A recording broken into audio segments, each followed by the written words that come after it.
Welcome back to the Esports Mastery series. My name's Brendan from the Chiefs Esports Club. We're here at the Bond University Esports Hub. My name's Lisa from Bond University, and today we are thrilled to have with us Professor Alan Patching. Professor Patching is an experienced practitioner in sports psych, including a couple of years with the Dubai judo team. Straight through to the questions, can we ask you about managing anxiety, especially for high-performing gamers? Yes, it is a major problem. Anxiety can be a good thing and it could be a bad thing, in the same way that stress, which leads to anxiety, can be good and bad. So for example, without eustress, which is good stress, gamers wouldn't have that competitive edge. In fact, they may not even be enthused to do anything. On the other hand of stress is we've got distress, and that's what leads to anxiety. So if a gamer, for example, has a major reaction to something that goes wrong in a game and it registers in a part of the brain known as the hippocampus, where emotional memory is stored, in the limbic system of the brain, which is all about threat and safety and keeping you safe, then via a function of that part of the brain, or that collection of parts of the brain called reticular activation, next time you go into similar circumstances, because the brain saw that you survived the previous circumstances by getting anxious and getting nervous and getting upset, it says, well, if we put you back into those circumstances, the best way to survive it is to go through the same process. So therefore, you'll find yourself the first time feeling cool, something happens, you get anxious, stressed, and you have that reaction. And if it's strong enough, or if it happens repeatedly enough, eventually that can happen automatically just by walking into the competition room, or in really bad cases, just hearing that you're going to be part of a competition or preparing for it. So it is something they need to deal with, not just in football, ballet, singing, any performance thing at all, but any area of competition, and that very much these days includes esports. What do you think, Alan, that high-performing gamers can do to train their cognitive skills to be able to make better decision-making processes under that pressure? The biggest thing is, there's two ways. You've got to improve the cognition and you've got to deal with the pressure. Now, the strange thing is, it's a well-known principle of psychology that if you've developed an anxiety reaction to something, like a fear of public speaking, or a fear of being in shopping centres, or indeed a fear of competition, I think there was something like nearly 600 known phobias that people want to avoid, and I'm sure that grows by the day. But they all fit into 5 categories of anxiety. So the best way to deal with anxiety is, strangely enough, to expose yourself to the very thing that causes the anxiety. Yeah. So that's called flooding. So the more and more, if you're scared of speaking, you get up to speak. At some point in the future, your brain will learn, well, it's not killing me. The horrible things I thought were happening aren't happening, so the anxiety will quell. That's not a very pleasant way to deal with it. So what we do instead is a process called progressive desensitization. So progressive desensitization is about getting people to relax, and that could be just doing some mindfulness, doing some progressive relaxation, doing some auto-hypnosis or relaxation tapes.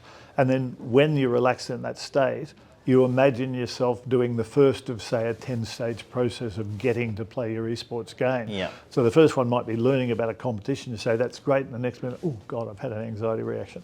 So that might be number 1. Number 1 is the lowest, and 10 is when you walk in the room and the competition's starting, and without intervention, you'd feel really stressed. So you work on number 1, getting yourself relaxed by some of the processes I mentioned, and just visualizing yourself doing that one, and you visualize over and over again. And once you feel comfortable when you think about it without the visualization and the relaxation, you then go to step 2 and step 3. So that's called progressive desensitization. So Alan, to follow on that last question about the stresses, can you delve a little bit deeper about the impact of stress on cognitive functions in gamers and ways we can mitigate that under high stress situations? Yeah, I'll answer the second bit first. The best way to mitigate it under high stress situations is to mitigate it before, so it reacts in high stress. But I'll come back on that. That sounds like a glib answer, but there's a lot of truth in it. So we'll deal with that in a second. The more and more you're cognitively overloaded, the more and more you are likely, the majority of people, to make mistakes in decision. Right. And to the extent that the cognitive overload leads to a physical tension, the less quickly you can react. So in martial arts, for example, you're trained to be as relaxed as hell. In days when I did karate years ago, it was as much about the relaxation sessions as it was about the kata and the movements and all that sort of stuff. Yeah. So that you didn't stress up and you could react more quickly from a relaxed state. So in order to be good cognitively, you need to be relaxed mentally and physically. If you become stressed, then by actually further stressing your muscles and relaxing them right back, and further stressing and relaxing right back, the tension, by increasing the tension beyond what it already is, and the physical tension is a reflection of the cognitive stress, then particularly if you release the tension a little bit at a time, right, eventually you can get to the stage of just imagine tensioning it more and imagine relaxing it on each breath, and you can actually relax down. Progressive muscle relaxation starts with tensing really quickly, relaxing slowly, one breath at a time, and then as the progressive relaxation relaxes your muscles, your mind follows it down. So just as the mind gets tense, and then when the body gets tense, and then the body gets more tense when the mind gets tense, the reverse works as well. So progressive relaxation is really cool. However, if you're in the middle of a game, which is a key point of your question, is hold the sport, everybody, time for me to relax. It's not going to happen. They're just going to go on and kill you in the game. Right? So you've got to be able to do that quickly. So there are a couple of other techniques, but I think the best of the lot by far is do either progressive relaxation or auto-hypnosis or any of the various relaxation techniques you can do, mindfulness, and you anchor it. And anchor it is kind of, you could squeeze a fist or squeeze two fingers together, and then after that, anytime you're feeling relaxed for any reason, like laughing at a movie, you just squeeze it. So eventually you get to the point where you can be feeling quite stressed, and you just think of a particular thought and squeeze a finger or something like that, and it takes you down to a relaxed state almost instantly. You see sports people do it all the time. They get a good shot in golf and see them go like this. What you don't see, that's setting the anchor. What you don't see is before the next goal, they're squeezing their fists like this out of sight, and that's to bring back the good feeling. So in short, do all the lengthy work to get yourself relaxed, but instead of having to do that all the time, create a kinesthetic anchor, it's called. Kinesthetic's all about feelings. Kinesthetic anchor between the good feelings and something you can, and normally you use multiple senses. So think of an image, maybe getting awarded the prize at the end of the game.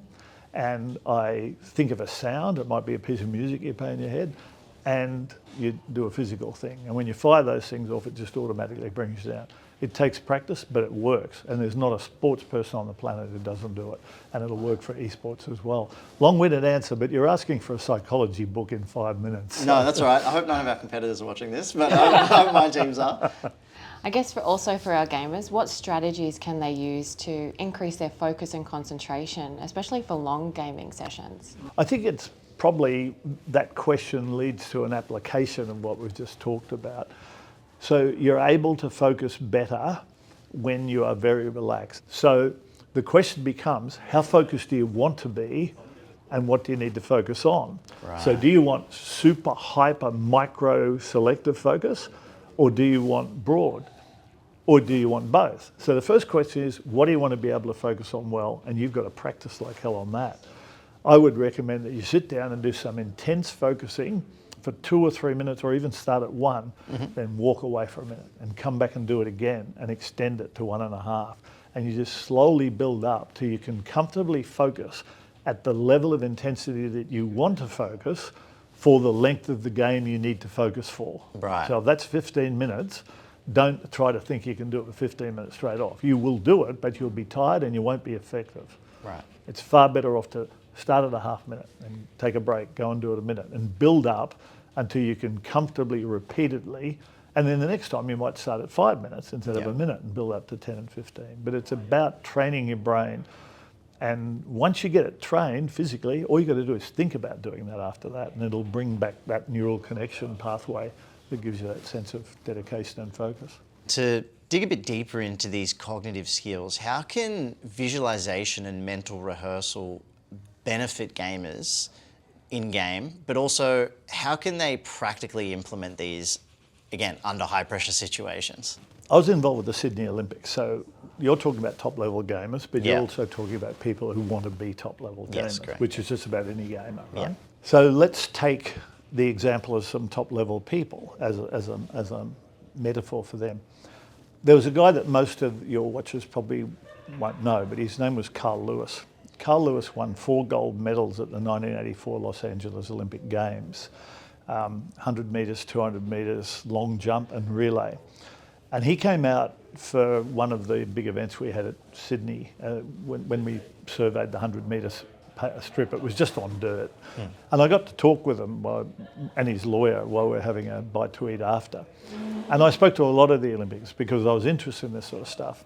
And I'd say, what are you thinking about at the start of the game? And a lot of them were saying, I practice all the time being able to head off if they're a sprinter with the shortest possible time between when the gun went and when I'm in full stride. That's what my focus was. And just about everybody was putting that thought out. And it's a sensible thought. Get into the game, get past the anticipation anxiety. Anticipation anxiety, by the way, is good. That's the bit that disappears when you start. And what you're doing is converting a low level of anxiety into performance energy. So anticipation anxiety is actually a good thing as opposed to the anxiety that doesn't go away for the whole game, right? So he used to cover his anticipation anxiety far different from other people. And it was quite an unusual way. He said, I've got an anchor, and he used that term. He said, I practice all my starts and everything under the grandstand. They always have a 60-metre running track for people to warm up under the grandstand at the Olympics. So I do all that. He said, the minute I walk on, because I'm so well known, they introduce my name and a huge crowd sound goes up. And he said, I wave to all the crowd. He said, for that moment on, I've only got one thought in my mind. He said, I've got an image of me in the #1 position on the winner's dais, getting the gold medal put around my neck. And that's the story. Don't focus on improving your game physically by thinking about it mentally. Yeah. Focus on what you want to achieve, and it may not be the best gamer in Australia to start with. It may be to get to a certain level, and when you get there, you refocus to something else. So do it incrementally by all means, but have the visual imagery of you having achieved it. So Alan, we talk about mindfulness a little bit. How can mindfulness and meditation practices benefit gamers with mental clarity, sort of inside and outside the game? Look, I would recommend mindfulness over meditation for sport. And the reason for that is meditation's all about focusing on one thing to the extent that eventually, there's 4 stages to meditation. I won't go through the whole process of it. But the whole idea is to get to the void where there's no chatter internally going on. But for gamers, I think mindfulness is far better. Mindfulness allows you to take anything that's happening in the pressure situation and just become distracted in a time when you might be sitting there waiting for a new game to start or something like that. Could be your watch. Yeah. So you might look at your watch and you might say, what's on the face of the watch that I've never seen before? And then you might say, wow, feel the texture on the winding mechanism. And I didn't know it had that orange bit there before. So you're going through the 5 senses. Visually, what do you see? Can I hear the watch? Well, I hope I don't, because it's an Apple Watch and it's broken if it's clicking or anything, right? Or you can hear the watch, so you listen to it for a bit. And then you go through the kinesthetic, so you've got the visual, watching, the audio, hearing, and hearing, you can just tap on it or something like that. Then you go to the kinesthetic, every feeling, just go around and feel the thing. It's interesting, it feels like this or it feels like that. And you're just analysing this watch completely through your kinesthetic senses of touch. And then you might go to the smell, and if you might say, well, your watch doesn't smell, great, put a bit of perfume on it before you go so it does smell, and you've got something to work with there. Generally just getting into your senses, and you can do it with that, you can do it looking around a room. You could say, let's look at something in the far distance. What's the furthest away writing I can see in this room, and what's the closest? Doesn't matter, it's just comparing things that are far away, things that are close, and you can do that in the space. You can do an entire mental exercise, mindfulness, for 3 or 4 minutes, just sitting there, creating things to think about. So that's what I think it's a far better thing, particularly for youngsters starting out. And particularly in a competitive environment where there's so many distractions, and meditation would be difficult to use. And this mindfulness, it serves as a way to sort of distract from any stresses you might be under, or is that where? Providing you pick the right topic. Yeah, okay. Meditation is about focusing on nothingness, Yeah. or a candle, or various Yeah. other things. Mindfulness is about focusing on something that's happening in the moment. Right. So it could be just sounds. What's the closest sounds? Yeah, You yeah, can hear some rattling back there. yeah, Every now and again you hear a voice come up. Every Yeah. now and again someone wins because you get a loud voice come Yeah. up, right? You can hear the sounds out there. So it's just focusing on what's happening now. right. What you can see now, what you can hear now, what you can feel now, what you can smell now, what you can sense now. And that just centers yourself And in the that moment. centers you in the moment. And Right. if you can do that for 3 or 4 minutes, it just drops it down. Now, if you want to turbocharge it, you can breathe in quite deeply, no more than normal, but fully breathe in as you're doing it, and then breathe out slowly. We call it 7-11 breathing, because Yeah. the way you do it is count to 7 breathing in, and do it separately before you start the mindfulness, right? So if you breathe in fully to 7, and then breathe out fully for 11, at the same pace of saying the numbers, then you're breathing out faster than you're breathing in. Now what happens is when you breathe in, you trigger the sympathetic nervous system, which is about tension. So when they get tense, they start breathing shallow. But by doing this system, you're breathing out for longer, and that triggers the parasympathetic nervous system, which is all about relaxation. So with about 3 minutes or so of breathing out for longer than breathing in, the brain gets the message that he wants the parasympathetic nervous system working more than the sympathetic nervous system, and it relaxes you by up to 40%. We've had actually a lot of positive feedback from our players under high pressure situations that have focused on leaking breath. So, focused on their breathing, and when they do breathe out, they sort of purse their lips, so only a little bit of air should go gets out. slowly. And I guess principle. that is that mindfulness where they're focusing on that one sense or that one thing in that moment. Indeed. Yeah. And in fact, doing meditation, if you did want to go to meditation, and mindfulness and meditation are very close together, but breathing is one of the things that Yeah. you do focus on to help with meditation. Just on that point though, the pursed lips, ambulance guys in America are taught that. Breathe in, Right. to teach people to breathe in, and emergency ward people, and breathe out through pursed lips, because you have to breathe out slowly. It's doing exactly what I just said. It's making the sympathetic nervous system work less time than the parasympathetic nervous, Right. which the brain says, they want to relax, and they make them relax. Great, what an answer. Awesome. I guess switching to resilience, how can gamers actually build their resilience, especially after setbacks or a loss? It's interesting. I'm going to use a real story here. Last weekend, Bond had the 2 netball teams in the final series. Unfortunately, the games by both teams was absolutely inspirational. Just see people so committed and just full-time go, and then just some little thing goes wrong and they both lost, one by a few more points than the other, but they both lost, right? And you could see the disappointment on all the faces. Now, I'm not a psychologist for them, but I spoke to 3 or 4 of the young women in the teams after, and I said to them, you got no reason to be disappointed. You paid it your absolute best, and you haven't failed, you haven't lost, you've learned. And what you've learned is that you've got a better foundation as a result of this finals experience for when you get to the finals next year to do better. So allow yourself a certain amount of disappointment time, because that's normal when you lose and you really wanted to win. That's normal. But put a limit on that and start saying, what are the lessons? What are the good things that came out of that experience? So you've got yourself in a more positive frame of mind. I think that's the most important message, and the same thing applies for gamers. It's far better to feel the disappointment, but say, I'm not going to let this get me down. What's the lessons I learned from this for next game, next year, for life in general? And I think a big message is you never lose, you'll always learn. I think that's a really powerful motivational tool as well, to really feel that disappointment and say, I don't want to feel like this again. Indeed. Yeah. Yeah, indeed. So visualization's a really interesting topic. Is there a specific formula that gamers can use to really nail down what visualization is and how it can impact them? That's probably one of the best questions yet when it comes to psychology. And the answer is yes. And one of the best proponents of it that I know is Dr. Dennis Waitley. I've mentioned him when we were talking before. He was the psychological trainer for the American Olympic team for quite some time, and he tells some wonderful stories about this stuff. But there's 5 principles. I wrote a book with him back in 1996, and we included those principles in the book.